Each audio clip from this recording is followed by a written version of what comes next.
I think I explained my background and all the things that I'm currently involved in. Um, I just wanted to do, I suppose some of this is a bit dry and dusty, but I wanted to talk a little bit about regulation and repairs to date, because one of the things that's happened rarely is that the regulator has not been particularly attentive to the issue of repairs. And that's because it's called a consumer standard rather than an economic one. And for consumer standards in particular, there's something called a serious detriment clause. And that serious detriment clause means that there has to be serious detriment for tenants for the regulator to be involved. And so far, only one landlord over the last 10 years has fallen foul of that. And that's Circle 33, who had a catastrophic failure, particularly of their urgent and emergency repairs in part of their estate in London. And not only did they do that, they actually also downplayed the regulators' concerns about it, so they got a double downgrade. They then persuaded the regulator things got better. Around the time they moved into Clarion, it became clear to the regulator that what had been told to them was not the case. And this resulted in Clarion, the new landlord, being given a great G2 rating. Clarion have now improved and now up to G1. Other landlords have been referred, and there's one reference to repairs in the lease-based provider judgment, but that's been it so far. And if you work in repairs, how much interest have you got? Well, unless you're catastrophically bad in terms of your service, and unless you lie to the regulator about how bad it is and what you're doing to put it right, then you've not really been any part of this. This has not really been an issue for you directly. And Grenfell has changed all of that. Grenfell was a sobering reminder that customer safety, customer voice, whatever words we want to use for it, are important. And safety wasn't important here, and voice wasn't important here.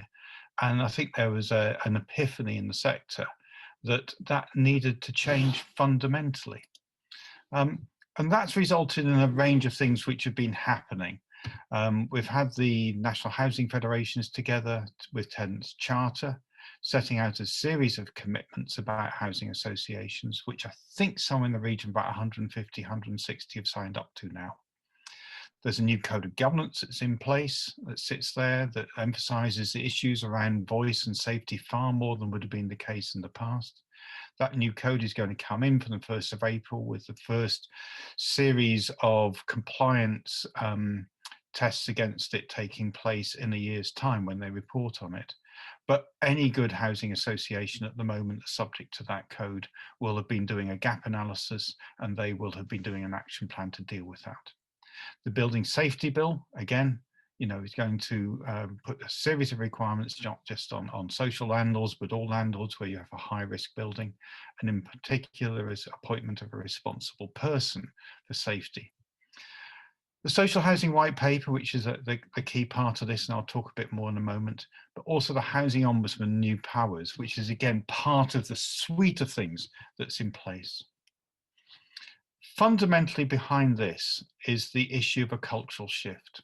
If you're doing this because it's nice, if you're doing this because the regulator tells you, you've really fundamentally missed the point. The point is that customer safety, customer voice, engaging with people isn't just an optional add-on. It's something you should be doing, and you should be doing because it is right and because the regulator tells you.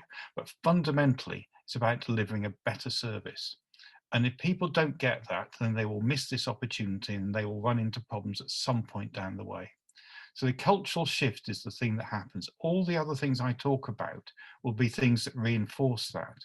But the cultural shift is the main point, and if you remember one thing from this presentation, I hope it's that. In terms of the white paper themes, safety, obviously, how landlords are performing, and that will include repairs. Complaints dealt with promptly and fairly. I'm really grateful for Paul for highlighting that in his presentation as well. To be dealt with fairness and respect. And again, that's a cultural commitment, and fairness and respect are themes that run throughout not just the white paper, but things like Together with Tenants as well. The voices are heard by landlords. And again, Paul's talked about the beginning of the myriad of ways in which I think landlords will actually be wanting to hear that voice and pay attention to it, and that people live in good quality homes and neighbourhoods. And again, grateful to Paul. The tenant satisfaction measures are slightly misnamed. There's 15 of them, and they're not all tenant satisfaction, but they kind of gathered together. They're actually in draft form at the moment. And the two relating directly to repairs are responsive repairs completed first time, which was highlighted in the national conversation we did back in 2008, 2009, and tenant satisfaction with repairs and maintenance service.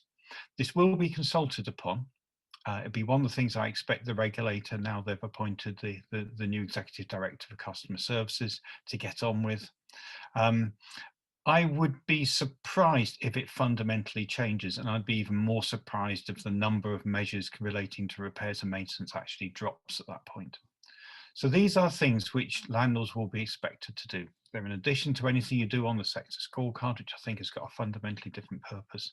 And there's also an additional power that will eventually be in place for the regulator, where something is catastrophically failing, to order emergency repairs. The Ombudsman too has been stretching its muscles recently. The thematic report that's just come out on repairs. They've been running a series of workshops for some time now on repairs because it's such an important issue in terms of the number of complaints and proportion of complaints they get. The Ombudsman also now much more prepared to name and shame than it done previously. In that thematic report, it named the top 10 maladministration providers, and it also named the lowest compliance of providers over both 3 months and 6 months in terms of complying with what the Ombudsman had said. It's also prepared where things have been resulted in severe maladministration to publish them and to highlight them in the social housing press. The most recent 2 cases involved a landlord which had no repairs policy whatsoever at that time. Which is something I would expect to see picked up by the regulator in the future, and a tenant who had gone for 3 years without heating or any hot water. The House Complaint Handling Code has now been issued. All landlords should have done a compliance check with it, and if there are any gaps in it, they should be again addressing an action plan to deal with that. And again, Paul's very helpfully mentioned the Meet the Ombudsman session, which is highlighted to bring to the attention of residents what the measures are in place. And the objective of the Ombudsman is actually fundamentally to put in place something which allows landlords to deal with complaints effectively rather than to have to intervene themselves. So what's next? Not everything in the white paper will happen all at once. It will require 18 different legislative changes.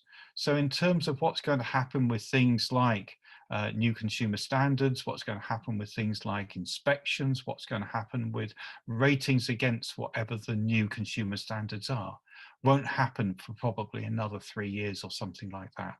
But some things will start to happen. The complaint handling code I've talked about, tenant satisfaction measures I think will come into place. The CH has already issued new professional standards.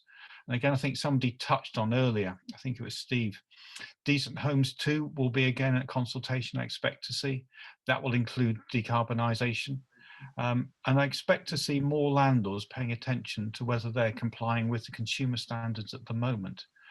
All of this I know is a bit broader than repairs and maintenance, but it's going to be an environment in which repairs and maintenance operates within. Thank you very much.